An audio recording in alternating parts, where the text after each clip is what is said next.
Hi guys, it's Blackie for Shaman's Forge Woodscraft. Okay, today is a little bit of an update and give you an idea of some stuff that's coming up. Like many of you that follow the Percussion Revolver, I guess you call it community, on Facebook and etc., there's been a bullet that's popped up in the last few months, last couple of years, that's been put out by a company called Era's Gone Bullet Company. And this is one of the molds for it, and it's called Era's Gone Bullet Molds. And it's a guy by the name of Mark Hubbs who produces a historically accurate type of bullet.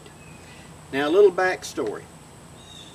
Like with any product that comes to the market, there is the invention, then there's the improvement, then there is the establishment, and then the accountants get a hold of it and can we make it better and cheaper, and the decline that occurs. And this is true in just about anything. Well, in the 1850s, after the percussion revolver became a mainstream in military application with the 51 Navy, the Dragoon, the pocket pistols and things like that, bullets were being developed that gave better performance for a given topic, especially in military application. By the beginning of the Civil War, you had federal arsenals that produced ammunition of a given bullet, a given dimension, etc., given design. But when the Civil War struck, those arsenals could not keep up. And so a lot of businesses were formed where these people would take the design or a design that met the criteria and produced ammunition which they sold to the government for use. And that's where the Johnson & Dow bullet came from. They were a company that produced this particular round. Now, Mark has an original Johnson & Dow bullet in his collection, and he had a friend and he worked out a CAD drawing that produced it where the Lee Bullet Mold Company could make a copy of the bullet in modern times. Now, this is for use in our percussion revolvers. Now, let me talk a little bit about molds, okay? You will quite often see, back in the percussion era and back in the days of muzzleloading, what was called the bag mold, and it was simply a small mold for producing ammunition for the weapon. Now, this is an example of a reproduction of a mold that would be purchased with a gun when you purchased it from the manufacturer. They were quite often brass, they were 2-cavity, and they would produce a conical bullet and a round ball so that you could alternate whatever kind of ammunition you wanted for use in the gun. These were, like I said, quite often brass, so they heated up extremely fast. Now, the way these were utilized for the individual was that I would have a little lead ladle, small like a big spoon on a long handle, and I would put the raw lead up there and I would set it by the fire until it melted. And once it melted, my mold being close to fire, I would grip it with a rag and I would pour it into whichever cavity I was making ammunition for. The reason these came with two, a round ball and a conical bullet, was round balls were considered kind of more accurate, and they were considered like we would think of like a blunt or something like that, whereas the conical bullet was necessary for penetration. From a military application, they wanted penetration because your ranks of soldiers stood shoulder to shoulder and closely packed together. So if I could get a bullet even out of a handgun that could possibly pass through a softer tissue part of one, it may injure the second or even the third rank. This plunging fire that was used in rifles could also be used in handguns. It's one of the reasons why handguns were sighted so high. The typical of the day, you were told, was to aim at the belt buckle. Well, if a guy was 20 feet out and you aimed at the belt buckle, it shot about 10 or 12 inches high, which would put it in the center of the chest. the further out that individual got, when you aimed at the belt buckle, he relatively got smaller. So when he's at 100 yards, you're aiming about the center of him, and the bullet is going to aim and hit somewhere in center of mass. This gave a much longer relatively point of zero for hits on a target. Okay, remember this is military application. The Johnson & Dow bullet, and I will put up a very good picture of it here in a minute, was a conical bullet. Now what Mark has produced from Lee is this. This is one of their modern aluminum molds. And then as you can see, there are 2 cavities in here. So it produces 2 of the conical bullets at a time. The aluminum will heat up very quickly, but these modern handles will be cool to touch, so you can mass produce much faster. And this device here is called a sprue cutter. So that when you pour and it completely fills up the chamber, you leave a little mound up here on the top. We're going to get to this. And once that's cooled and the mold cools, when you push, it cuts it off, leaving a smooth base to the bullet.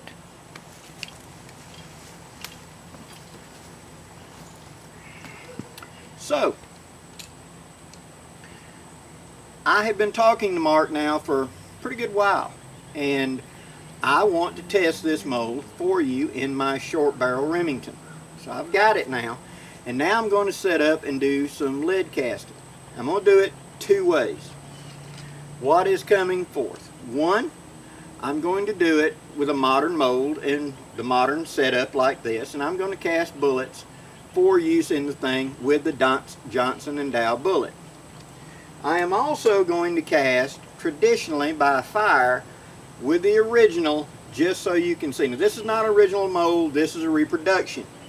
These typically do not produce a good ball because when they manufactured them, they're actually slightly undersized. Why they have never fixed that, I don't know. But these typically produce a ball that's fine for plinking, but for accuracy, the one Mark produces is far better. So, I will be producing ammunition 2 different ways. There'll be videos coming from that. We will then be testing these bullets for accuracy and for penetration, and we'll be demonstrating that. Now, to save time in that video that's upcoming, I would like to talk about testing. Whenever these guns were coming down the line, just like today, you have to have a scientific method, a repeatable, okay? And what that means is, I have to be able to set up an experiment. I then have to write it so that you, wherever else, can duplicate that experiment. So I need to use components that are readily available to you, not something that only I can get, to produce it so this may be tested, okay? And the extreme of it, when they were testing the 1911 45 ACP back in the early 1900s, they took sheep, or actually goats I believe it was, a type of goat. They had a bunch of them the same age, same body weight, same everything, from the same litters, all together, and they shot them at a given range, given time, given way, and if the animal didn't die automatically, they killed it after 60 seconds. Horrible and inhumane by our standards, but they were slaughtering them for food. The point was the test medium. How do we test? In the 1700s, they shot it into a dirt bank. They put up a wooden trough, packed dirt into it of a given density, and then shot it and ran a brass rod in to see how far in the bullet went to give us an idea of penetration. By the Civil War era, it was wooden boards, 1 inch thick pine boards spaced 1 inch apart. I'm going to make up one of those, and we're going to shoot and see how the gun penetrates in that. And I'll compare it to a modern gun like a 45 ACP, which is the descendant of the cap and ball 45. They also used to, years ago, would shoot into wet newspaper to recover the bullet. And this would simply be wet newspaper print folded up so it was a square about that big, each individual sheet, stacked one on top of the other, absolutely soaking wet. They would bring them straight out of the bucket and then go to lining them up, squeeze it together to a given size, shoot, and then tear the paper open to get the bullet out and see if it deformed or flared or whatever. There is no perfect medium. Now I know by this point, many of you are already saying, Blackie, what about ballistic gelatin?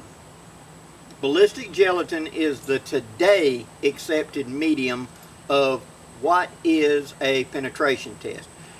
And it's a compromise and we know it. The gelatin does not include dense bone, dense tissues, soft tissues. So how it actually provides on what are you shooting?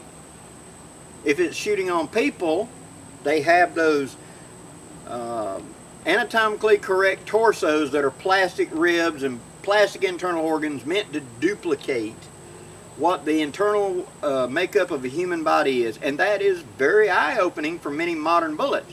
Do they make one for an elk? How about a moose? Do we have one for a buffalo? You see my point.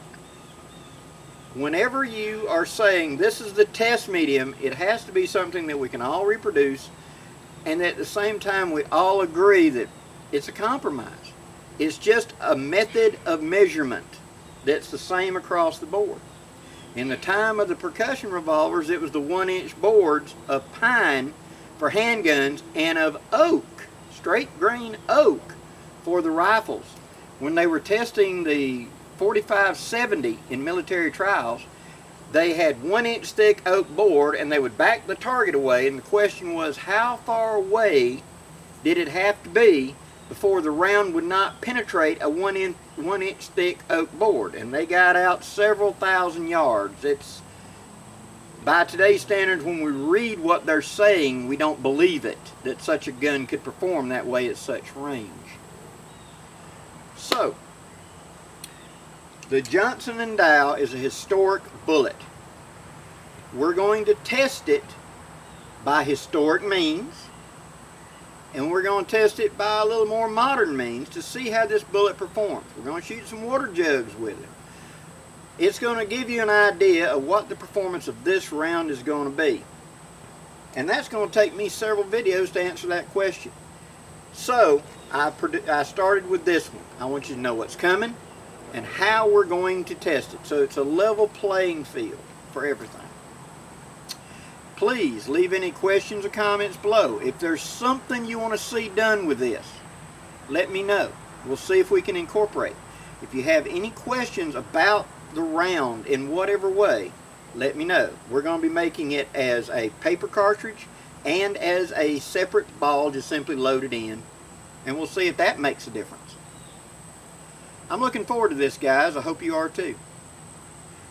Till then, I'm Blackie for Shaman's Forge Woodscraft. Wishing you safe journeys. Have a great day, guys.